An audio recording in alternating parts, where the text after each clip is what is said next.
Hello, beautiful souls. Today I'm going to talk to you about something that almost everybody struggles with. Some tremendously, some a little bit, and some in between. The word is trust. Who do you trust? How often has your trust been broken?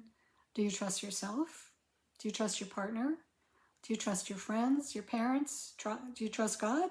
Some people trust nobody because their trust has been so severely broken. And some people trust nobody because their trust has been broken on occasion and they've decided that somehow they're going to protect themselves from being hurt by not trusting anyone. That's a really bad idea. You know, it's common, it's normal, it's natural to not trust when you've been hurt. It's totally natural.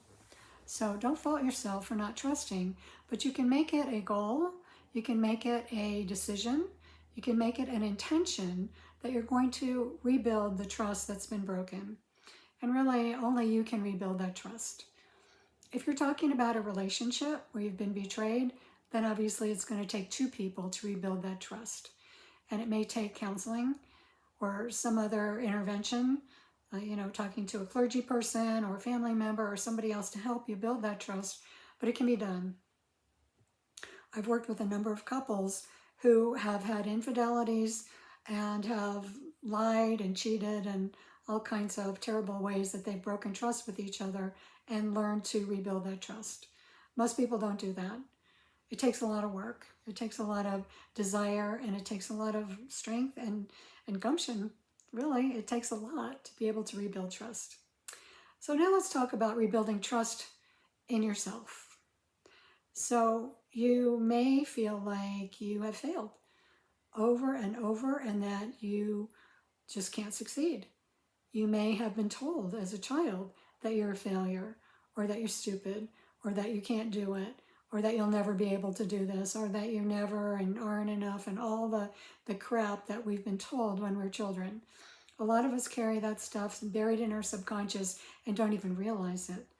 A lot of us may be in denial that we don't trust or that we've been told all these horrible things or that we've picked up these bad patterns that make us feel less than. But the truth is, almost everybody feels that way, feels that it's hard to trust. I see that as a very common problem in my counseling practice, which is why I'm talking about it to you today. So it's important to try to work on, to discipline yourself, to rebuild the trust that you have in yourself. And you can do that by setting small goals and achieving them. Writing them down. You can have a trust journal, or I call it a gold journal. Where you write down your goals, but when you achieve them, that's gold. So it's important to write down the things, the goals that you want to achieve, and make them SMART goals. SMART means specific, measurable, achievable, rewarding, and time-bound. It has to have a time on it. You're going to do it this week, you're going to do it tomorrow, you're going to do it by the end of the month, or whatever the time is. So SMART goals are important. Achieving small goals at first is important. So you feel like you are having some success, and then you're building some trust in yourself. When you accomplish the things that you write down in your journal, I suggest you get a highlighting marker of your favorite color and then mark through it. So whether it's orange or purple or pink or whatever your favorite color is, when you have achieved that goal, you can strike through that particular line. Instead of in ink with a line through it, you can do it in your favorite color. That way, when you look back on your book, as you start achieving a lot of success, it'll be filled with all your favorite colors. It's just a fun little thing to do. Not necessary, but I think it's important, especially for us visual artists and visual people. The other part of trust and rebuilding trust is rebuilding your trust in God or your higher power or the universe or whatever you want to call it, source energy. There's a bazillion names for higher power. It's important that you have a higher power or that you start looking in ways that you can trust a higher power. Now, you may feel that because bad things have happened to you that you can't trust your higher power. But to tell you the truth, your higher power did not create this world for everything to go your way. Newsflash, the world is not supposed to always go your way. The world is supposed to teach you stuff. It's supposed to strengthen you. It's supposed to make you wiser. It's supposed to help you be of service to other people. There are many purposes for our living in this world, and it's not all about trust. So once you know that, you can recognize that maybe you've rejected God or source energy or whatever because you were let down a lot. And all of us have been let down. All of us have disappointments, tons of them. I call them perfect storms when they just pile up on each other. When it rains, it pours kind of thing.